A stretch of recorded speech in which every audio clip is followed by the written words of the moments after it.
من فقط چون یک بیننده پیام داده بود امروز که شما چرا در هفته گذشته، هفته قبل از اون گفتید که دیگه جواب این صیغه زادایی که تو شبکه زلالت هستن، تو شبکه ناصر مکارم شیرازی، این یهودی زاده ولد الزنا، چرا جواب اینها رو گفتید دیگه نمیدید؟ ببینید، اگر بحث علمی و منطقی باشه، آدم دوست داره که علمی منطقی بحث بکنه، اونا پاسخ بدن، ما پاسخ بدیم. اما وقتی که بیان مثل به قول خود استادشون قزوینی، مثل زنای فاحشه بیان فقط فحش بدن و دروغ بگن و تلبیس بکنن، دیگه جایی برای پاسخ دادن وجود داره. من در برنامه امشب فقط میخوام ثابت بکنم که اینها دروغ میگن، تلبیس میکنن، خیانت میکنن و روش جدیدی رو گرفتن که توی برنامه مثلا یک مورد بیننده تماس گرفت، افراد خودشون بود، در مورد تفسیر معارف القرآن گفت که من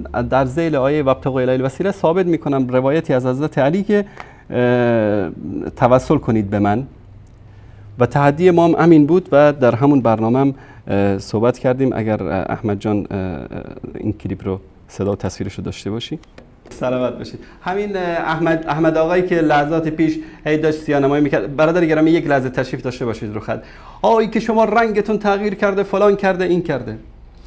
همین آقا من تحدی میکنم که بیاره از کتاب معارف القرآن یک روایت از سیدنا علی رضی الله تعالی عنه در زیر آیه وابتغوا الیه الوسیله که گفته باشه وسیله جایز است. اینها حالا طرف شیعه است، میخواد از کتب اهل سنت اعتقاد خودش رو ثابت بکنه. بله، این تحدی بود که ما کردیم در اون برنامه. و چون افراد خودشونن، جز اون 200 تا کارشناسی که در اونجا لاف میزنه قزوینی، اومدن یک برنامه کامل گذاشتن در این مورد، خواستن که به این جواب بدن. اولا که تو برنامه تحدی ما رو پخش کردن و بعد از اون رفت از زیر آیه دیگری در سوره نساء، رفت از اونجا در قضیه استغفار رو رفت دلیل آورد، در حالی که تحدی ما این بود که در زیر آیه وابتغوا الیه الوسیله. بعد از اون تو همون برنامه دروغ هایی که این آقا گفت، این صیغه زاده‌ای که به اصطلاح تو این شبکه یهودی زاده ولد الزنا برنامه داره، من بعضی از دروغ های این آخوند رو خدمت شما عزیزان که ارزش بحث علمی کردن نداره، به خاطر همین ما گفتیم که دیگه به این برنامه ها توجه نمی کنیم و جواب اینها رو نمیدیم، چون که جوابی برای اینها نیست غیر از دروغ و توهین و تلبیس و خیانت، چیز دیگری ندارن. من فقط قسمت هایی از این کلیپ رو خدمت شما عزیزان پخش میکنم. اولا که ما یک روایتی رو آوردن در همون برنامه اول، روایتی رو از احمد جانی نشون بده، روایتی رو از زراره آوردن که کسی که به قبر امام رضا بره که در سرزمین خراسان است، ما اینو گفتیم که در معجم الرجال خویی گفته که این روایت یا سندش اصل نداره یا خود متنش اصل نداره. در هر صورت این روایت یک روایت باطل و دروغی است که اینا بهش استناد کردن، اما کلا در اینجا خفه خون گرفت و اصلا صداش در نیومد، هیچ صحبتی هم نکرد در این مورد، این دروغی که گفته بود.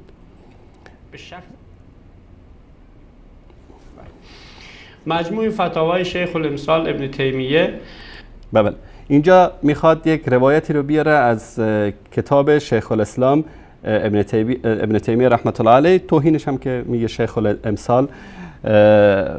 این روش این هاست، این اخلاقی که تو حوزه علمی قم به اینا یاد دادن، از این آخوندهای بشکه‌ای بیشتر از این هم نباید توقع داشت. بر صورت خوب دقت بکنید که در این کلیپ چی میگه. خدمتتون عرض کنم با تحقیق آقای عبدالرحمن بن محمد قاسم که به دستور خائن الحرمین شریفین ملک فهد هم چاپ شده در عربستان سعودی، مجلد اول، صفحه شماره 140. خب این خدمتتون از کنم ازش سوال شد که سوال شده هل یجوز التوسل بالنبی صلی الله علیه و آله ام لا، آیا جایز هست توسل به پیغمبر یا جایز نیست؟ البته خب این در اینجا هست، من از یک آدرس دیگه این روایت رو بخونم. دوستان عزیز ببینید این صیغه زاده خبیث مطلب رو میاره. شیخ الاسلام ابن تیمیه و جلد فلان و صفحه فلان مطلب رو باز میکنه، میخونه میبینه اینجا که مطلب برخلاف مراد ایشون هست، میگه حالا اینو همینجور داشته باشید، آدرس ما میریم توی کتاب دیگه. خب یک بار دیگه دقت بکنید. هستن اینا میان به این آیات استدلال میکنه. من یک قبر پرست، پیر پرست، مشرک کافر پلید رو معرفی میکنم که به همین آیات استدلال میکنه برای جواز توسل به پیامبر، به شخص پیامبر، به ذات پیامبر و به دعای پیامبر. مجموع فتاوای شیخ الامثال ابن تیمیه که خدمتتون عرض کنم با تحقیق آقای عبدالرحمن بن محمد قاسم که به دستور خائن الحرمین شریفین ملک فهد هم چاپ شده در عربستان سعودی، مجلد اول، صفحه شماره 140. خب این خدمتتون عرض کنم ازش سوال شد که سوال شده هل یجوز التوسل بالنبی صلی الله علیه و آله ام لا، آیا جایز هست توسل به پیغمبر یا جایز نیست؟ البته خب بله، البته خب اینجا جواب بر اساس اون هوا و هوس این صیغه زاده قم نیست. در جواب چی است؟ از خود صفحه تلویزیون خودشون براتون میخونم. فعجب الحمد لله اما التوسل بالایمان به، سوال این است که هل یجوز التوسل بالنبی صلی الله علیه و سلم ام لا، آیا جایز است که توسل بکنیم به پیامبر صلی الله علیه و سلم یا نه؟ الحمد لله جواب شیخ الاسلام است اما توسل بالایمان به، اما توسل به ایمان به او و محبته و طاعته و محبت رسول الله و اطاعت از رسول الله و الصلاة و السلام علیه و درود و سلام فرستادن به پیامبر و به دعایه و شفاعته و به دعای پیامبر و شفاعت پیامبر. دعای پیامبر در حق امتش، دعای پیامبر در حق تک تک ما، دعای پیامبر در حق اصحابش، این چیزی است که در نزد الله سبحانه و تعالی بدون چون و چرا قبول میشه. و شفاعته و این که مثلا ما بگیم بارالله شفاعت رسول الله صلی الله علیه و آله و سلم رو نصیب ما بگردان، این یک نوع توسل به شفاعت رسول الله صلی الله علیه و سلم در آخر زمان و نحو ذالک و مانند اینها، مما هو من افعاله و افعال العباد المأمور بها فی حقه، و از افعالش یا افعال بندگانی که مأمور شدن در حقه. فهو مشروع به اتفاق المسلمین، این جائز است به اتفاق مسلمین. و کان الصحابه رضی الله عنهم یتوسلون به فی حیاتی، صحابه به پیامبر متوسل می شدن به دعای پیامبر در زندگیشون. و توسلوا بعد موتی بالعباس عمه کما کان یتوسلون به، و بعد از مرگ پیامبر صلی الله علیه و سلم به عموی ایشان عباس متوسل می شدن کما کان یتوسلون به، چون که در روایتی هم داریم که سیدنا عمر فاروق رضی الله تعالی عنه به عموی پیامبر صلی الله علیه و سلم متوسل شد برای اینکه دعا بکنن که باران نازل بشه. دقیقاً همون اعتقادی است که ما داریم، همون اعتقادی است که اکثر مسلمان ها دارن، موحدین همین اعتقاد رو دارن و میاد اینجا. خب حالا این رو شما داشته باشید، ادامه رو نگاه کنید، خیلی جالب است. این خدمتتون از کنم ازش سوال شد که سوال شده هل یجوز التوسل بالنبی صلی الله علیه و آله ام لا، آیا جایز هست توسل به پیغمبر یا جایز نیست؟ البته خب این در اینجا هست، من از یک آدرس دیگه این روایت رو بخونم، آدرس از یک کتاب دیگه که هم نظر ایشون رو جمع کرده، هم نظر احمد رو جمع کرده و هم خودش نظر داده. در کتاب خدمتتون عرض کنم الانصاف آقای مرداوی، حالا اونا رو آدرساشون دوستان داشته باشن، بله، حالا اونا رو آدرساشو دوستان داشته باشن، جلد فلان صفحه فلان، جلد فلان صفحه فلان، روش. حالا اصلا شروع کرده مثل به قول استادش قزوینی که مثل زنای فاحشه شروع کردن به اینکه به دروغ بگن دیگه، همینطور آدرس بدن و دروغ تهمت به ابن تیمیه تهمت ببندن، به این به هر کسی که اومد، به ما، به شبکه ها، چون دیگه به حد افلاس رسیدن، دیگه هیچی برای گفتن ندارن. نگاه کنید آدرس بعدیش از این بدتره. فتاوای ابن تیمیه با این چاپ جلد اول کتاب الالوهیه صفحه 107 و این مطلبی که آقای مرداوی نقل میکنه دقیقاً همین کلمات آقای ابن تیمیه و بعد استدلال به آیه قرآن کریم. الانصاف معرفت الراجح من الخلاف علی مذهب امام احمد ابن حنبل، نویسنده های مرداوی سعدی حنبلی، متوفی 885، چاپ دارالکتب العلمیه بیروت لبنان، جلد شماره 2 صفحه شماره 430 صفحه 430 کتاب الصلات. بعد آخر کتاب الصلات چند تا فایده نقل میکنه، فایده اول، دوم، فایده سوم. جایز است توسل به شخص صالح علی صحیح من المذهب، طبق نظر صحیح مذهب حنبلی توسل به شخص صالح جایز است. و قیل یستحب، بعضی از علمای حنبلی هم گفتن مستحبه، کفر و شرک و اینا که نیست، مستحبه. میگه امام احمد ابن حنبل به رفیقش آقای مروزی گفته است که یتوسل بالنبی فی دعائه. این البته داستانش مفصل است، من اون زمان توضیح دادم که آقای احمد ابن حنبل رفیق داشت به نام آقای مروزی، یک کتاب مناسک حج نوشت برای آقای مروزی که حج که رفتی چه کارهایی انجام بده. از جمله در این کتاب مناسک خودش که البته ابن تیمیه هم اونو نقل کرده، بقیه هم نقل کردن، که وقتی رفته سراغ قبر پیغمبر به قبر پیغمبر متوسل بشو و توسل به قبر پیغمبر جایز هست. یا توسل به نبی فی دعایی، خب دعای پیغمبر بعد از مرگش چجوری ممکن هست که آدم بهش توسل کنه؟ مگر اینکه بره پیش پیغمبر، از پیغمبر درخواست کنه، پیغمبر بشنوه و بعد پیغمبر بتونه از خداوند بخواد برای ما و خداوند هم اجابت کنه. این همین میشه دیگه، هم توسل هم استغاثه. و میگه در کتاب مستوعب و دیگران به این جزم فی به فی المستوعب و غیره.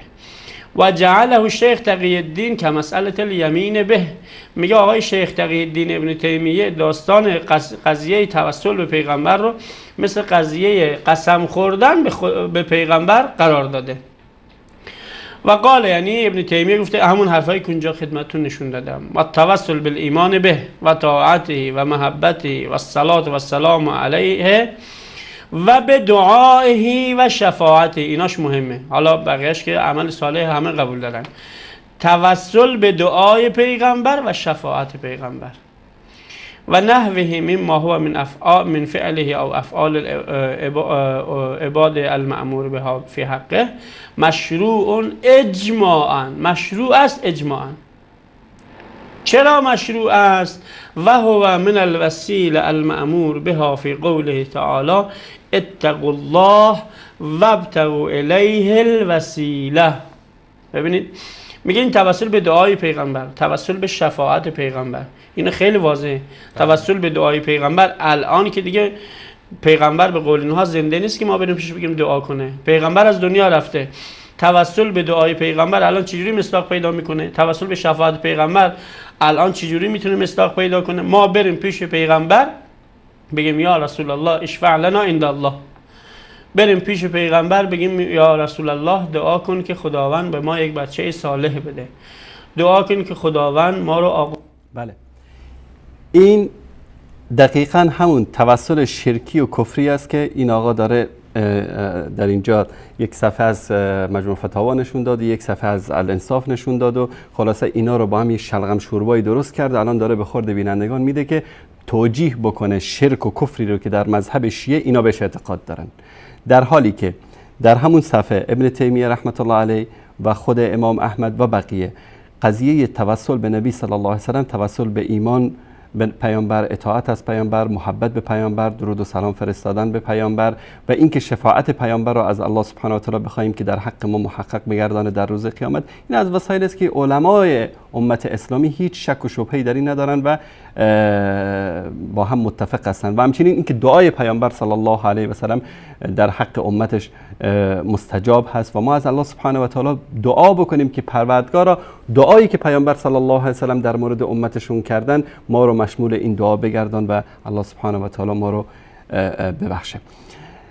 اما اینکه میان از این مسئله برای توسل شرکی و کفری خودشون که خواستن و استغاثه غیر الله سبحانه و تعالی هست از اون استناد میکنن، اونم در جواب کلا 3 برنامه رفتن در مورد فقط همون یک بیننده‌ای که تماس گرفته بود در مورد در زیر آیه توسل و ابتغاء الیه الوسیله از معارف القرآن میخواست روایت رو از حضرت علی بیاره که وجود نداشت و اومدن در برنامه بعدی گفتن که بله ایشون یک حرف دیگری هم زده، تحدی کرده که در کل معارف القرآن اگر از روایتی از حضرت علی بیارید که گفته باشه که به من متوسل بشید. من هنوزم تکرار میکنم شما انقدر مفلس و بدبخت و بیچاره هستید که در کل معارف القرآن هم دوباره تکرار میکنم یک روایت از حضرت علی ندارید که گفته باشه بیایید ای شیعیان به من متوسل بشید، بیایید ای اهل سنت به من متوسل بشید. خیلی براتون متاسفم. شما فقط چیکار کردید؟ تحدی اول رو که مسخره بود جوابتون، تحدی زیر آیه و ابتغاء الوسیله بود، رفتید به جای دیگه در قضیه استغفار رو نشون دادید، مردم رو فریب دادید. بعد که ما اون رو پخش کردیم رفتید تحدی دیگری که نمیدونم در کل معارف القرآن، در کل معارف القرآن هم روایتی از حضرت علی ندارید که گفته باشه ما به ایشون متوسل بشیم. یک مطلب دیگری رو در اینجا ما فقط جهت این که دوستان اطلاع داشته باشن از خباثت اینها، بیننده در مورد تحریف قرآن و اینکه تکفیر میشه کسی که قائل به تحریف قرآن باشه سوال میکنه و شما جواب این آخوند و دروغش رو ببینید. بخونم که ایشون میگه به هر حال قائلین به تحریف قرآن تکفیر نمیشن. مجموع فتاوای آقای ابن تیمیه جلد شماره 12 صفحه شماره 263 ببینید میگه فإن السلف اخطأ كثير منهم فی کثیر من هذه المسائل. سلفی ها، سلف یعنی گذشتگان ما، بسیار اشتباه کردن در بسیاری از مسائل و چی و اتفقوا علی عدم تکفیر بذالک و همشون هم اتفاق دارن که کسی به خاطر این خطاها تکفیر نمیشه. بعد مثال میزنه مثل ما انکر بعض الصحابه ان یکون المیت یسمع نداء الحی، مثل اینکه بعضی از صحابه منکر بودن که مرده صدای زنده رو نمیشنون. خب این خطا بود، این اشتباه بود، ولی به خاطر این خطا کسی تکفیر نمیشد. بعضیا چی تا در اینجا خیلی جالب است. در اینجا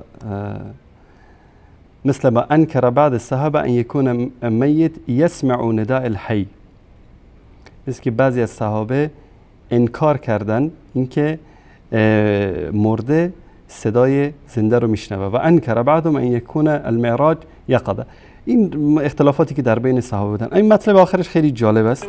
در بسیاری از مسائل و چی و اتفقوا علی عدم تکفیر بذالک و همشون هم اتفاق دارن که کسی به خاطر این خطاها تکفیر نمیشه. بعد مثال میزنه مثل ما انکر بعض الصحابه ان یکون المیت یسمع نداء الحی، مثل اینکه بعضی از صحابه منکر بودن که مرده صدای زنده رو نمیشنون. خب این خطا بود، این اشتباه بود، ولی به خاطر این خطا کسی تکفیر نمیشد. بعضیا چی تا در صفحه بعد ایشون میاد توضیح میده، میگه بعضی از صحابه بودن که معوذتین رو جزء قرآن نمیدانستن. همون ابن مسعود، ابن عبدالله. بله، این صیغه زاده خبیث رو ببینید دوستان عزیز چطور در اینجا میاد. فاتفقوا علی عدم تکفیر بذالک و همشون هم اتفاق دارن که کسی به خاطر این خطاها تکفیر نمیشه. بعد مثال میزنه مثل ما انکر بعضی از صحابه صدای زنده رو نمیشنون. خب این میاد توضیح میده، میگه بعضی از صحابه بودن که معوذتین رو جزء قرآن نمیدانستن.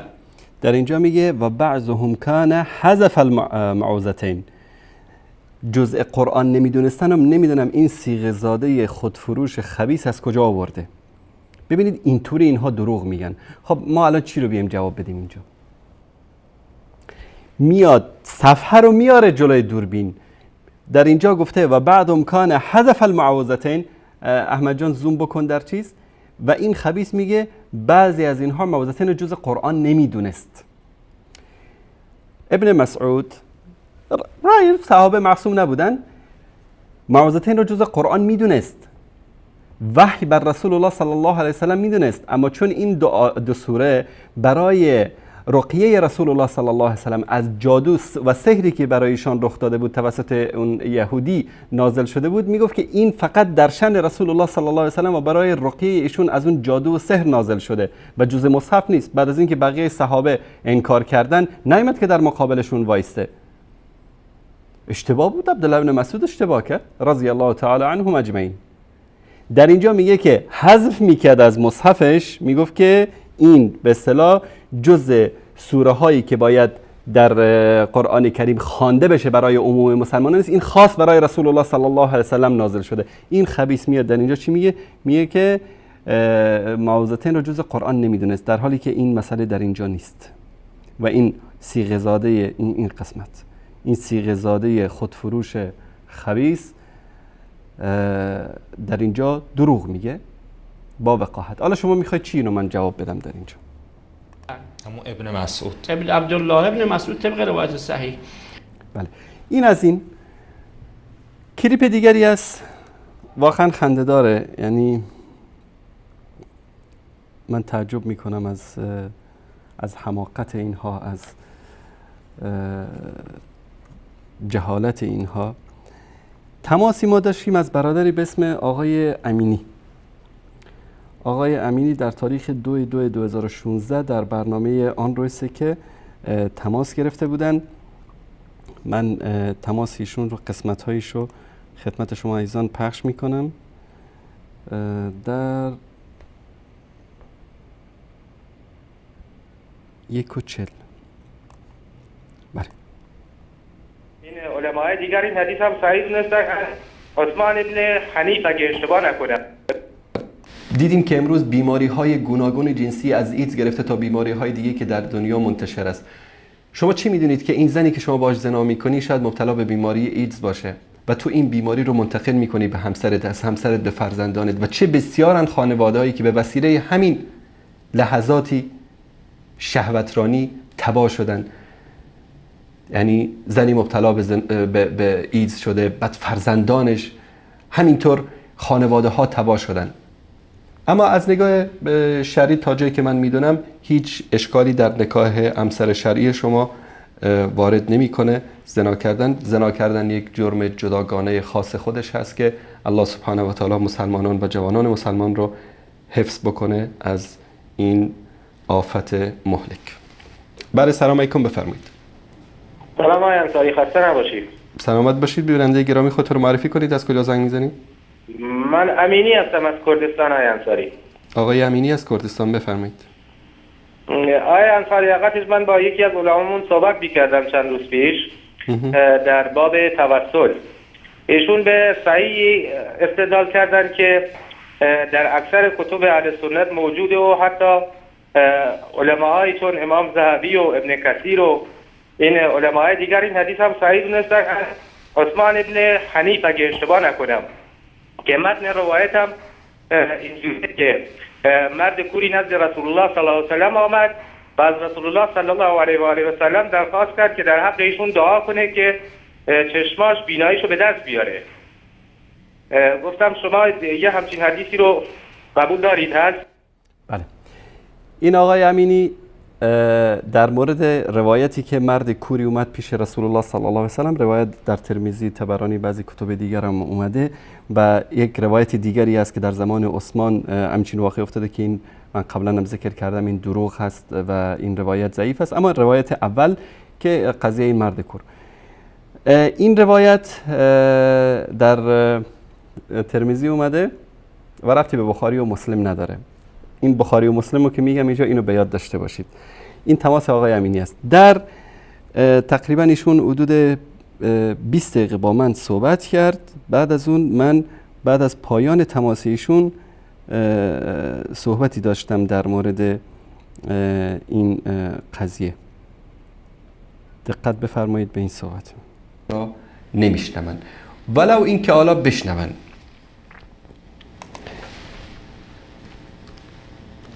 ولو اینکه بله بشنون. ما در همین سوره فاطر آیه 13 رو خدمت شما عزیزان نشون میدیم. ببینید در این که بارها این آیه رو من بهش اشاره کردم، اینجاست در همین سوره فاطری که برادر عزیزمون اشاره کردن. در آیه 13 الله سبحانه و تعالی در مورد اینکه قدرت الله سبحانه و تعالی که شب و روز رو در هم یعنی شب و روز رو به وجود می آورد و خورشید و سخر الشمس استجب لکم، مرا بخوانید تا شما را. این روایت رو 20 نفر تصحیح کردن، خدا کنه 100 نفر تصحیح کرده باشن. وقتی که میان اکابری مثل طبرانی میان در اصل این قصه اصلا تن وارد میکنن که این یک قصه جلی و ساختگی و ضعیف است.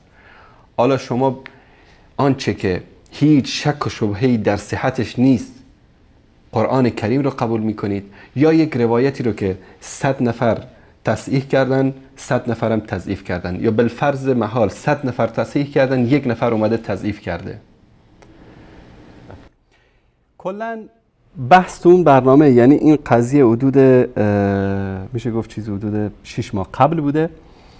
اینا رفتن این کلیپ رو از اینجا گرفتن چسبوندن به برنامه دیگری که در مورد موضوع دیگری هست و ببینید که چجور در اینجا دروغ میبنده این آخوند خبیث. من اینجا یادداشت کردم دقیقه‌ای که بله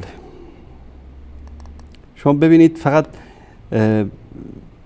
که چطور اینها الان وقتی که کم آوردن دیگه حرفی برای گفتن ندارن شروع کردن به تلبیس مانند قزوین. بعدی رو هم با هم داریم. ذالکم الله ربکم، این است الله پروردگار شما. له الملک، پادشاهی از آن اوست.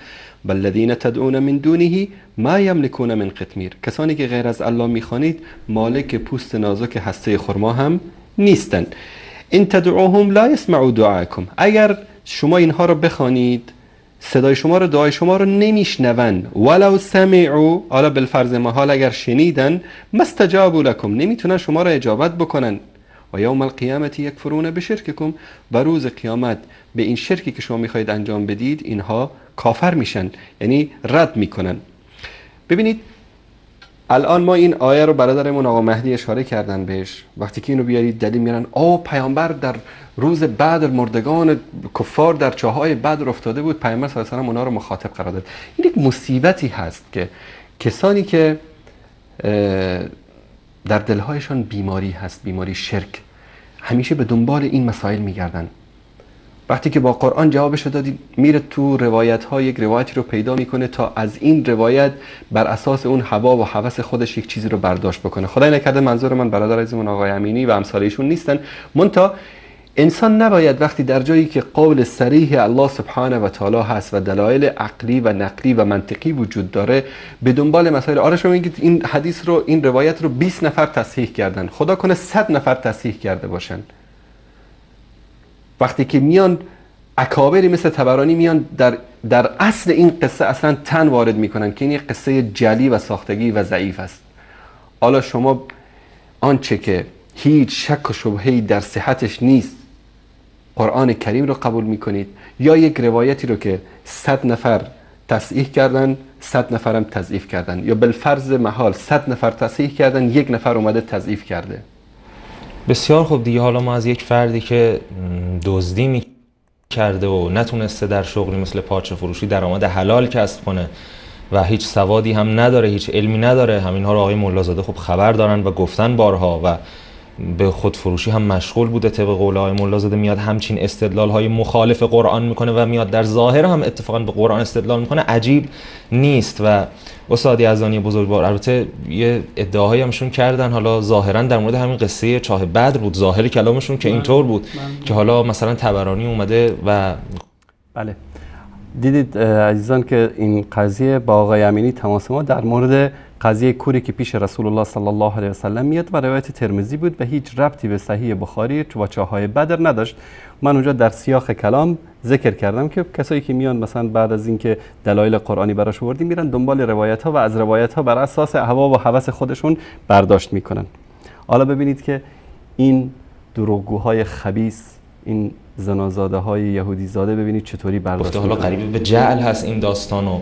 حتی اگر 20 نفرم تحصیل کرده باشن مهم نیست، قرآن مخالفت میکنه با این برات. حالا یک تکیه هم ایشون اشاره کرد که با عقل و اینها در تضاده. حالا در مورد این ادعایشون که با عقل مخالفت داره یک کلیپی هست در پایان برنامه امشب پخش خواهد شد، بسیار بسیار جالب هست، حتما اون رو ببینید. اما در مورد این ادعاهای سخیف در خدمت شما هستیم، ببینیم چه پاسخی خواهید داد. خدمتتون عرض کنم خیلی حرف قشنگی. اگر این روایت صحیح بخاری با قرآن در تضاد باشه بله. ما از استقبال میکنیم که شما روایتی در صحیح بخاری پیدا کنید که نه فقط صحیح بخاری، صحیح مسلم و تقریبا میگم تمامی 100% کتاب‌های روایی اهل سنتی که داستانی بدر رو نقل کردن این روایت رو هم آوردن. چه کتاب‌های تاریخیتون چه کتاب‌های رواییتون این داستان رو آوردن. آیا شما این رو میپذیرید که روایتی در صحیح بخاری باشه که کفر و شرک رو ثابت کنه و ثابت کنه که مثلا این کار این عمل شرکه و کفر و پیغمبر انجام داده باشه؟ این رو اگر قبول کنید خب چیزی جالبی میشه، چیز حرف جدیدی هست. تا حالا کسی از حداقل از میان اهل سنت یا حتی از بین وهابی ها پیدا نشده بگه آقا این روایتی که در صحیح بخاری نه یک جا چندین جا و در صحیح مسلم آمده این شرک و کفر رو ثابت میکنه و صریح مخالف آیه قرآن کریم. اینجا دیگه رفت رو صحیح بخاری و اصلا ما قضیه صحبتی که داشتیم با آقای امینی ربطی به صحیح بخاری و روایت چاه بدر نداشت، روایت چیز دیگری بود. اما این از طبیله حوزه علمی قم که کسی خارج بشه دیگه بیشتر از این نمیشه ازش آدم توقع داشت. به هر صورت کل برنامه‌شون دیگه رفت رو همین قضیه، یک دروغی رو گفتن و بعد از اون رفت رو صحیح بخاری و که بله گویا ما ادعا کردیم که این روایت صحیح بخاری رو کسی قبول نداره و فلان از این حرفا. خیلی جالب است ببینید که استدلالای اینا رو بعضیاشون رو من همینطور مرور میکنیم بهش. اینجا مثلا روایتی رو میاره شاگرد آقای ابن تیمیه تفسیر القرآن العظیم آقای ابن کثیر متوفای 774 چاپ دارالطیبه ریاض عربستان سعودی. این میخواد همون آیه‌ای رو که من در اونجا ذکر کردم و کلیپشو پخش کردن میخواد همون رو رد بکنه. ان تدعوهم لا يسمعوا دعاءكم ولو سمعوا ما استجابوا لكم. میخواد این عقیده توحید رو رد بکنه. بعد ببینید چه خیانت‌هایی میکنه در که خیلی چاپ شکیل و زیبایی هم هست از کتاب تفسیر قرآن العظیم نویسنده ابن کثیر متوفی 774 جلد 6 چاپ دارالطیبه چاپ دوم چاپ 1420 صفحه 540 ذیل آیه 14 سوره مبارکه فاطر که در اینجا تشریح میکنه و توضیح میده. والذین تدعون من دونه که همین اینا بهش استدلال میکنن. والذین تدعون من دونه ای من الانداد والاصنام التي هي على صورت من تزعمون من الملائکه المقربین. میگه اونهایی رو که شما میخوانید یا عبادت میکنید این مقصودش پیغمبر نیست، مقصودش صالحین نیستن، مقصودش شهدا نیستن، مقصودش پدر و مادرتون نیستن، بلکه مقصود اونهایی که میخوانید یعنی بت‌هایی رو که میخوانید. در اینجا دروغ میگه. این شاگرد یهودی زاده ولد الزنا داره دروغ میگه. در اینجا احمد جان زوم بکن روی این مسئله. والذین تدعون در تفسیر اومده والذین تدعون من دونه ای من الانداد والاصنام. یعنی من یک کمی عقب برگردم کسل صفحه‌ای که نشون داد ببینید که چطور دروغ میگه. در ببینید اینجا صفحه مانیتور خودشونه. والذین تدعون من دونه و کسانی که من دون الله میخوانید گفت که از اصنام، در حالی که اینجا ای من الانداد. انداد یعنی چی؟ کسانی رو که با الله سبحانه و تعالی ند یا شریک میگردانید. والاصنام و بتها التي هي على صورت من تزعمون من الملائکه المقربین که ادعا میکردن که این بتهای اینها تصویری است از ملائکه مقرب درگاه الله سبحانه و تعالی. ما یملکون من قطمیر، مالک پوست نازک هسته خرما هم نیستن. این خبیث، این شاگرد مکارم شیرازی یهودی زاده ولد الزنا به خاطری که فریب بده شیعیان رو بگه بله ما جواب دادیم به سخنان محمد انصاری برنامه آن روی سکه، اینم جوابمون، این آیه توحیدی رو پاسخ دادیم. به خاطر همین میاد اینجا کلمه انداد رو ترجمه نمیکنه، چون اگر کلمه انداد رو ترجمه بکنه دستش رو میشه، دروغگویی و خباثت و شرک و کفر اینها آشکار میشه. به خاطر همین این یهودی زاده ولد الزنا رو شاگردش میاد اینجا چیکار میکنه؟ انداد رو ترجمه میکنه. یک بار دیگه توجه بکنید. والذین تدعون من دونه ای من الانداد والاصنام. ای من الانداد والاصنام. خب خاک تو سر احمقت بکنم بی سواد. خب انداد ترجمه بکن. الان ببینید که چی ترجمه میکنه. میگه من الانداد والاصنام. ببینید که چی ترجمه میکنه. التي هي على صورت من تزعمون من الملائکه المقربین.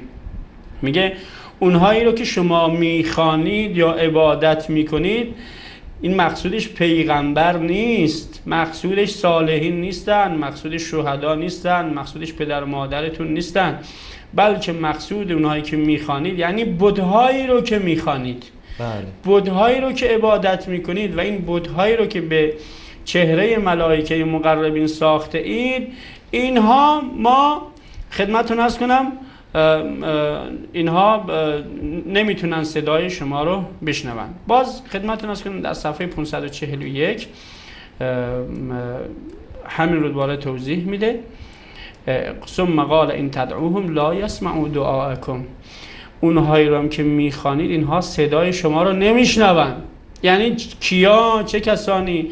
الالهه التي تدعونها من دون الله لا يسمعون دعاءكم لانها جماد لا ارواح لها. ببینید صریح واضح میگه اونهایی رو که شما میخوانید صدای شما رو نمیشنون، یعنی اون خدایان ساختگی که خودتون ساخته اید، اونها رو اگر بخوانید اونها من دون الله هستن، صدای شما رو نمیشنون، خواندن شما رو نمیفهمن، متوجه نمیشن. چرا؟ چون اینها جماد هستن، سنگ هستن، چوب هستن، از آهن درست شدن، از این فلزات و از این چیزهایی که خودتون درست. اینا رو همه این حرفایی که میزنه فلزات هستن و سنگ هستن و چوب هستن و اینا هستن، اینا حرفای خودش هست، در متن اینجا نیست. هر چیزی که من دون الله پرستیده بشه کفر است، شرک است، هر چیزی که باشه، ولو اینکه یک انسان زنده باشه. من در قرآن کریم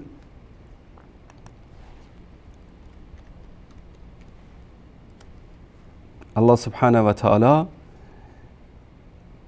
در اینجا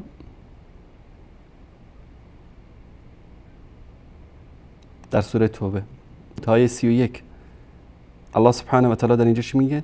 اتخذوا احبارهم و رهبانهم اربابا من دون الله والمسيح ابن مريم وما امروا الا ليعبدوا الها واحدا لا اله الا هو سبحانه عما يشركون. اینها چی کار کردن؟ دانشمندان و رهبان علمای خودشون رو و همچنین مسیح پسر مریم رو معبودانی من دون الله به جای الله سبحانه و تعالی گرفتن، در حالی که دستور نداشتن جز الله یکتا رو که معبودی به حق جز اون نیست بپرستن. او پاک و منزه است از آنچه که شریک او قرار میدن. هر چیزی که من دون الله انسان از او چیزی رو بخواد، این عمل شرک است، کفر است، انسان از دایره اسلام خارج میکنه. دقیقاً همون کاری است که یهود و نصارا کردن. این خبیث در اینجا میاد، این شاگرد یهودی زاده ولد الزنا میاد در اینجا کلماتی را خودش اضافه میکنه و سیانمایی میکنه و انداد رو ترجمه نمیکنه در صفحه گذشته تا به مردم بگه که منظور این آیه بت‌های مشرکین هستن و غلطی که امروز قزوینی و این یهودی زادای ولد الزنا انجام میدن، اینها مشروعیت داره، هیچ مشکلی نداره. چی میخواید بگید؟ کجا اینو ما جواب بدیم؟ کجای این بحث علمی است که ما بخوایم بهش جواب بدیم؟ بریم یک کمی جلوتر که من مطلب جالب دیگری رو براتون نشون بدم. احمد جان صدا رو داشته باش. ما بگیم که مثلا ولو سمعوا ما استجابوا لكم، اگرم قدرت بده خدا به اینها و بتونه بشنون، ما استجابوا لكم ای لا یقدرون علی ما تطلبون منها، یعنی نمیتونن اون چیزی رو که ازشون خواستید اجابت کنن. به هر حال خیلی واضحه، خیلی روشنه که آقای ابن کثیر از این آیه میفهمه که درباره بت هاست. این بت خیلی واضحه، خیلی آشکاره. الله سبحانه و تعالی داره میبینه که تو خبیث زندیق داری دروغ میبندی. به جای این کار من مشوره میدم به حجت الاسلام یزدانی، به جایی که بیای اینطوری به الله و رسولش دروغ ببندی، من مثل اون آخوندتون که رفته بود ترکیه هم جنس باز، بری اونطور خودفروشی بکنی، فکر کنم برات خیلی بهتره. تن فروشی بکنی برات خیلی بهتره از این که به الله و رسولش تهمت ببندی. ببینید که در ادامه اینهایی چی که میگه. سنگ چوب اینها صدای شما رو نمیشنون، اینها رو نخوانید. میخواد یک قاعده عقلی رو بگه به مشرکین قریش. جالب، خود ابن تیمیه حرانی در منهاج سنش که به حق منهاج البدع است، در جلد اول چاپ 1406 صفحه 46 دقیقاً همین آیه رو میاره و میگه مقصود از این آیه بت هاست. این تدعوهم لا یسمعوا دعاءکم ولو سمعوا ما استجابوا لکم هذا مع ان الاصنام موجوده. خب این داره یک مطلبی زشت رو علیه حضرت صاحب الزمان علیه دروغ میگه. من تحدی میکنم که این خبیث بیاد یک صفحه کامل از منهاج السنه بخونه که در اینجا ابن تیمیه میگه منظور اینجا بت هاست. میگه یعنی واقعا باید یعنی شیطان بیاد پیش اینا درس خباثت و دروغگویی و تلبیس رو یاد بگیره. در اینجا ابن تیمیه در مورد خواستن غیر الله در نزد شیعه که امامانشون رو میخوان، از علی رضی الله تعالی عنه گرفته تا امام زمان معدومشون اونو میخوان، میاد اینو رد میکنه و خیلی واضح با دلایل عقلی و نقلی میاد رد میکنه این ادعای اینها رو. میاد در اینجا میگه بله در مجموع فتاوا در منهاج السنه هم ابن تیمیه گفته که اینجا منظور بت هاست، در حالی که در اینجا ابن تیمیه میاد میگه که منظور آیه همین است که شما این امامانتون من دون الله رو پرستش نکنید. من این قسمت رو از کتاب منهاج السنه، احمد جان اگر این کتاب رو نشون بدی اینجا امکانش هست؟ این کتاب منهاج السنه است از ابی العباس تقی الدین احمد ابن عبدالحلیم ابن تیمیه در جلد اول و همین مطلب رو در اینجا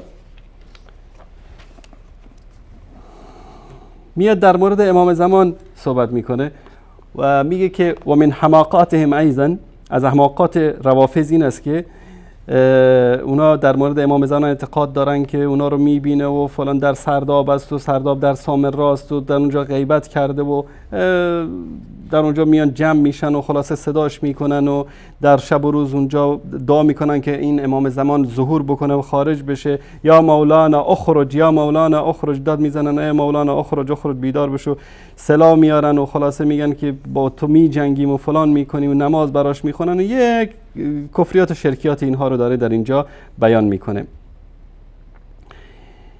بعد از اون میگه که و من المعلوم انه لو کان موجودا قد امره الله بالخروج. میگه اگر این واقعا موجود بود، این گوساله سامری امام زمانی که بهش اعتقاد دارید اگر واقعا موجود بود خارج میشد. فانه یخرج سواء نادوه او لم نادوه، اگر که صداش بزنید یا صداش نزنید اگر موجود بود خارج میشد. بلکه میگه که این موجود نیست و بعد از انسان خیلی دائما من الادمین من ضل سعیهم فی الحیات الدنیا و هم یحسبون انهم یحسنون صنعا. میگه از انسان ها بعضی هستن که گمراه شدن سعی و تلاششون در زندگی دنیا و اونا فکر میکنن که عمل خوب دارن انجام میدن. و در اینجا بعد از اون چی میگه و الله سبحانه و تعالی قد آب فی کتابه من یدعو من لا یستجیب له دعاه فقال تعالی ذالکم الله ربکم، این از پروردگار شما، له الملک، پادشاهی از آن اوست، والذین تدعون من دونه ما یملکون من قطمیر، کسانی که من دون الله میخوانید یعنی مالک پوست نازک هسته خرما هم نیستن. ان تدعوهم لا یسمعوا دعاءکم، اگر اونا رو صدا بزنید دعای شما را نمیشنون. ولو سمعوا ما استجابوا لکم، اگر بشنون اجابت نمیکنن. و یوم القیامت یکفرون بشرککم، و روز قیامت به اصطلاح این شرک شما رو رد میکنن و کافر میشن به شرک شما. ولا ینبئک مثل خبیر، هیچ کس مثل الله خبیر و آگاه تو رو با خبر نمیکند. بعد چی میگه؟ نمیگه که این در مورد اصنام است، میگه هذا مع ان الاصنام موجوده. میگه این رو الله سبحانه و تعالی خطاب به مشرکین میگه در حالی که بت ها موجود است. و کان یکون فیها احیانا شیاطین تراء لهم و تخاطبهم، بعضی موقع شیاطین از داخل این بت‌ها صدا و آواز هم در می‌آوردن. و من خاطب معدوما كانت حالته اسوا من حال من خاطب موجودا و این کان جمادا. میگه حالت این شیعیان رافضی که یک انسان معدوم، که انسانی که اصلا وجود نداره رو صدا میکنن، خیلی بدتر است از حالت کسانی که چیز موجود جماد رو صدا بکنه.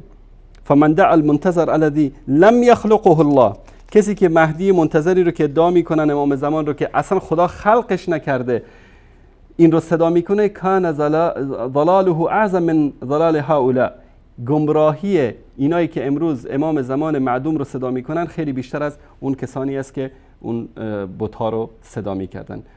و در این ادامه خیلی مفصل جواب میده در مورد کسانی که غیر الله رو میخوانن که فایده ای نداره خواندن اونها و مثلا امام معصوم باشه و با اونها چنان موالات و به اصطلاح معادات دارن مانند مشرکین که به آلههشون داشتن و اینا رو رکنی از ارکان ایمان دونستن و از این مسائل که اعتقاد دارن. ببینید که در اینجا شیخ الاسلام ابن تیمیه رحمت الله علیه چه مطلبی رو بیان میکنه، چگونه رد میکنه اعتقادات اینها رو، و این آقا میاد برای شرک و کفر خودش دلیل میاره از منهاج السنه. حالا ما چی اینا رو بخوایم جواب بدیم؟ شما رو به خدا، یعنی بدبختی اینها، رذالت اینها به این اندازه رسیده، چی رو میخوایم جواب بدیم؟